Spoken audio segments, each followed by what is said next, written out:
Hi, you guys. So, since I can't be there today, I wanted to read a book for you and tape it to you and send it to you so you still have a read aloud today.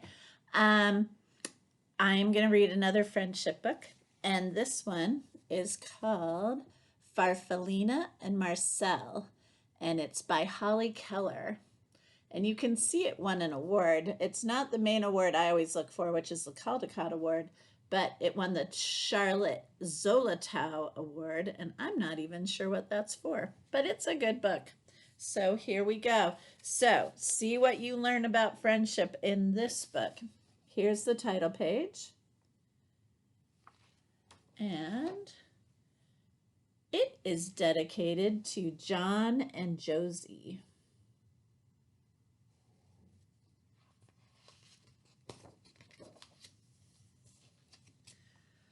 The rain fell all morning. It splattered on the pond and splashed on Farfallina's leaf. She found a dry spot and ate it.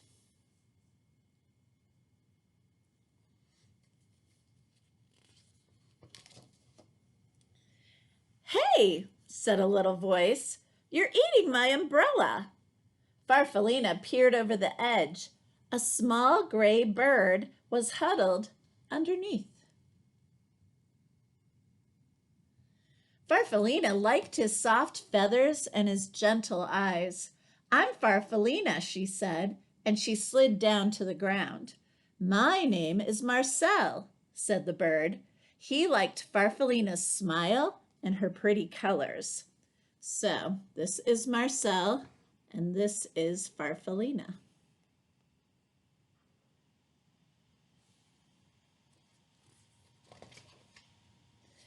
The rain turned to drizzle, and Farfallina wanted to play. "I'll hide and you find me," she said. Marcel agreed. Farfallina hid under a fern close to the ground because she knew that Marcel couldn't climb. "Now I'll hide," said Marcel when he found her, and he hid right behind the tree because he knew that Farfallina moved slowly.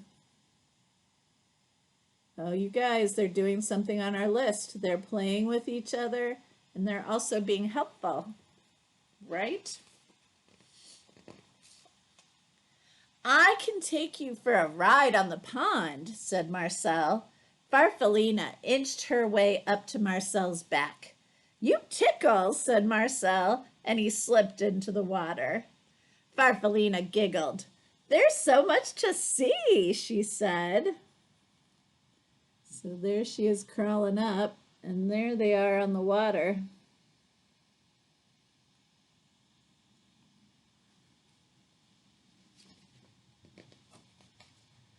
Farfallina and Marcel played together every day. They liked the same games and they liked each other. But one day Farfallina was not herself.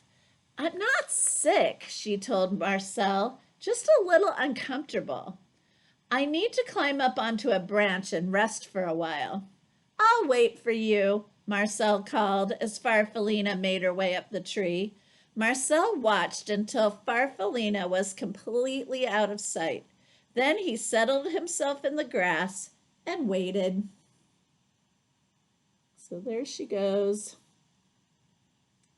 And he's going to wait for her.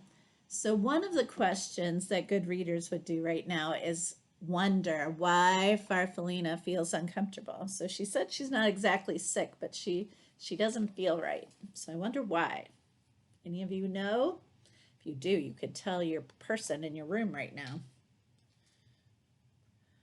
Night came and then morning, but Farfallina didn't come down. Marcel called to her, but she didn't answer. He was very worried and terribly lonely.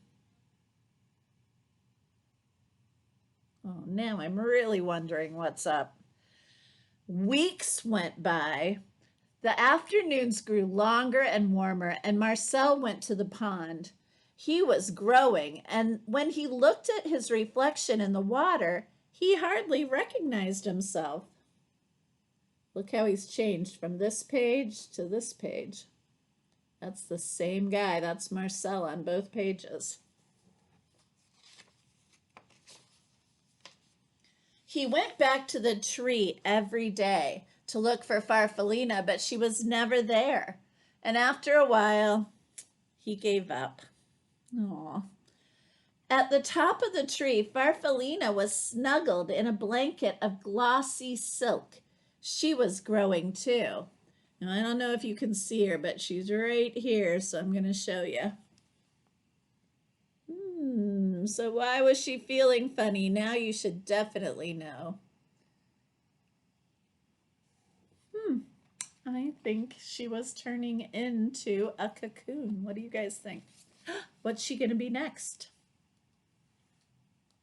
The sky was blue and clear the morning she was ready to come out and open her beautiful new wings. She had no idea how long she had been up in the tree, and she floated down to find Marcel. "I'll just wait," said Farfallina when she didn't see him, and she sat on a flower. So there she is coming out, and this is what she looks like now. Were you right? Did you know she was turning into a butterfly? That's why she felt weird. Night came and then morning, but Marcel wasn't there. But Farfallina was tired and confused. She fluttered around a bit and went to the pond. The pond was glassy smooth except for the ripples made by a large, handsome goose who was swimming in solitary circles. That means he was swimming all by himself. Farfallina shivered with disappointment. What do we know that Farfallina doesn't know? Who is that swimming in circles? Do you guys know? Let's see. She went to the pond every day to look for the small gray bird named Marcel, but he never came. One morning the goose stopped his silent rounds and spoke to her. "You must like it here," he said. Farfallina fluttered a little bit. "I've been waiting for a friend," she said sadly, "but I don't think he'll come."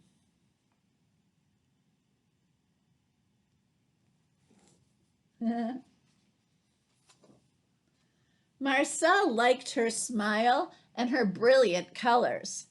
"I know how you feel," he said. "I lost a friend too. She just vanished into thin air." Farfallina liked his sleek feathers and his gentle eyes. "A ride around the pond might cheer you up," Marcel said.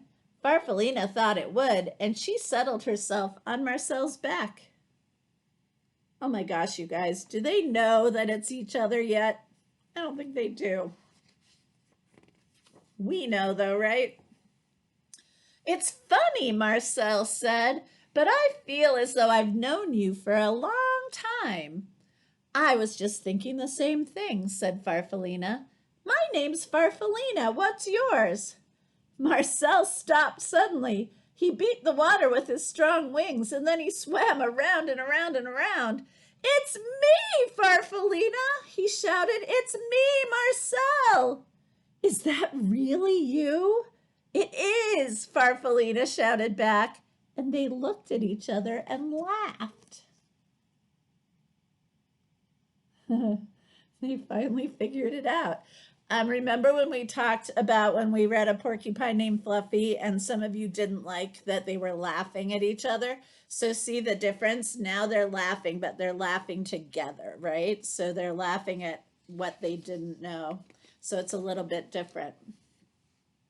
By evening, they had explained everything, and they fell asleep, smiling at the stars. Look at them. Aww. So cute. Farfallina and Marcel spent the rest of the summer playing just as they had before. Marcel was careful not to fly too fast because he knew that Farfallina couldn't keep up. Farfallina didn't hide in the flowers because she knew that Marcel would never find her. And when the leaves of the trees around the pond turned red and gold, they decided to go south. Ah, see, that's exactly what's happening now. And that's why there were all those millions of birds in DC last weekend, because they were all flying south. Have you guys started to notice the leaves turning yet? Butterflies fly south too. Together. And there they go. Aw, I love that book. So that is Farfallina and Marcel. So I can't talk to you guys right now like I usually do. So what you can do is talk to your parents or your grandma or your teacher or your tutor and tell them if you what you thought about the book and if you learned anything new about being friends. And I'll ask you on Friday what you can tell me. Bye. Sorry I couldn't be with you today.